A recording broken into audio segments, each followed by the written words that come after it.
Porque la ira de Dios se revela desde el cielo contra toda impiedad e injusticia de los hombres, que con injusticia restringen la verdad. Porque lo que se conoce acerca de Dios es evidente dentro de ellos, pues Dios se lo hizo evidente. Porque desde la creación del mundo sus atributos invisibles, su eterno poder y divinidad, se han visto con toda claridad, siendo entendidos por medio de lo creado, de manera que no tienen excusa.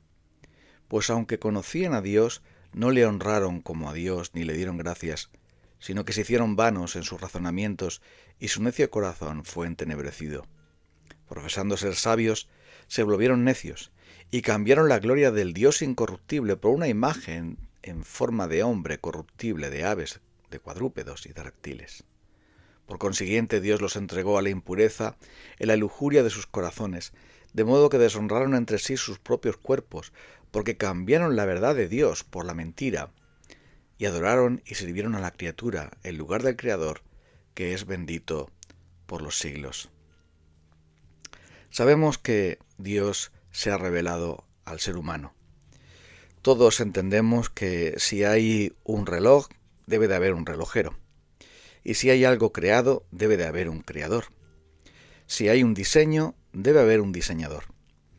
Esto está tan claro para nuestras mentes y por eso Dios se ha revelado a través de las cosas que ha hecho, como un artista revela su talento a través de sus obras de arte. El problema es qué hacemos con ese conocimiento, qué hacemos con esa revelación externa de Dios. La palabra de Dios nos dice que simplemente lo que ha hecho el ser humano, todos por naturaleza, ha sido rechazarlo. Simplemente ignorarlo. Ignorar a Dios y dejarlo aparte de nuestras vidas, porque si realmente existe un creador, entonces tiene unos derechos sobre nosotros, entonces tenemos que hacer algo, tiene que haber una respuesta acerca de ese ser que ha creado todas las cosas, ese ser que tiene un carácter y una presencia y existencia en todo. Por eso, la verdadera fe se basa en la existencia de este único ser, que se ha dado a conocer de dos maneras principales, como sabemos, a través de la creación y a través de la revelación, en este caso la revelación especial de la palabra de Dios, el cual tenemos el privilegio de poder tener. La naturaleza habla de su creador. Los cielos cuentan la gloria de Dios, pero además el apóstol Pablo habla de que hay un conocimiento de Dios innato en el ser humano. Es decir, dice que Dios se ha hecho evidente, Dios ha hecho su existencia evidente dentro de cada ser humano. La conciencia, el corazón, el alma, la parte más profunda del ser humano es evidencia de que Dios existe. Por eso, en todas las partes del mundo siempre se ha encontrado un instinto religioso, un instinto que va más allá de simplemente lo que pueden percibir nuestros ojos o nuestros sentidos materiales. No somos únicamente unos animales evolucionados, somos seres humanos muy, muy racionales y también emocionales. Sabemos que en lo más profundo de nuestro ser hay alguien que nos mira, hay una ley y hay en nuestro ADN un instinto de que existe Dios y que finalmente Él nos va a juzgar. ¿Por qué sabemos esto? Por la propia escritura, por supuesto, pero también por la evidencia antropológica, es decir, por el estudio del ser humano. Porque, ¿qué hace que un ser humano tenga una moral? Los animales no tienen nada más que instintos, no tienen una moral racional. ¿De dónde nace entonces que los seres humanos odiemos la injusticia o la repudiemos? ¿De dónde nace que la línea recta sea el modelo y la torcida sea lo que no debe ser? ¿De dónde sale este sentido de justicia y este sentido de moral y este sentido entre el bien y el mal? Sale de nuestro propio ser, es decir, tenemos un conocimiento interno de Dios por el cual sabemos, este conocimiento innato nos dice que la justicia es lo mejor y que la maldad es repudiable. Y aunque pueda haber muchas características diferentes acerca de qué es la maldad y qué es la justicia, pero en todo ser humano existe esa idea de que matar no está bien, que robar no está bien, que decir mentiras no está bien, que ser violento y ser una persona egoísta y arrogante no está bien. ¿Y de dónde nace eso? Nace de nuestro sentido de Dios que habita en lo más profundo de nuestro ser. Claro que alguien puede decir, bueno, pero existen los ateos, ¿no? Los ateos argumentan que no existe Dios y que por lo tanto pues no existe nada más. Pero el hecho de que existan ateos demuestra precisamente la existencia de Dios, porque el ateo lo que hace es negar lo que su propio ser y conciencia y corazón le dicta. Simplemente está poniendo en práctica, en su mente, lo que tantos otros hacen. Existen dos tipos de ateos. Los ateos teóricos y por lo tanto prácticos, y los ateos prácticos que no teóricos, porque tantos dicen, sí existe Dios, pero como si no existiera, porque es irrelevante para mí. Yo vivo mi propia vida, tomo mis propias decisiones, no me importa lo que Dios, si existe, tiene que decir o hacer. De hecho, es un ateísmo tan repugnante como el anterior. Dice el necio en su corazón, no hay Dios. Se han envanecido, han hecho obras impías, porque en verdad, cuando alguien no tiene temor de Dios, cuando alguien no cree en Dios, cuando alguien no tiene una fe en Dios, entonces, ¿qué le sujeta para comportarse como la persona más vil y despreciable? ¿Cómo sabe? ¿Cómo podemos juzgar tales cosas?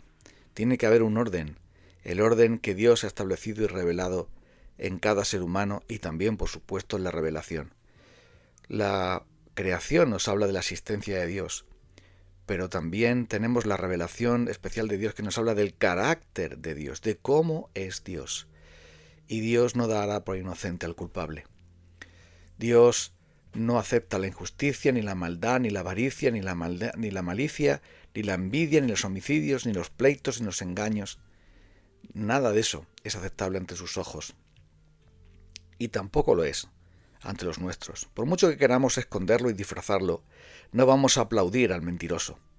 No vamos a halagar al arrogante, al ladrón o al injusto.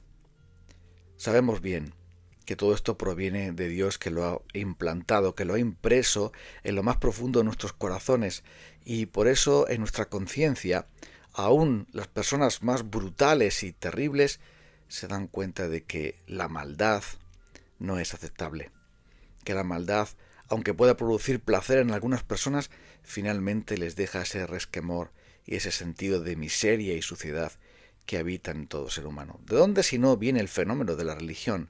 El hecho de querer enjuagar nuestras conciencias, el hecho de querer ser como perdonados, que nuestra maldad no sea hallada ni abominada ni juzgada. ¿De dónde proviene entonces ese sentido de moralidad, ese conocimiento moral que tenemos cada uno de nosotros, ese conocimiento natural de que hay un Dios que nos muestra su descontento por la maldad que habita en nuestros corazones y que practicamos con nuestra lengua y nuestros cuerpos, con nuestra vida? Ese proviene de Dios que nos ha hecho así. Y por eso negar a Dios es negarnos a nosotros mismos. Por eso negar a Dios significa que estamos en el más bajo eslabón de la naturaleza humana.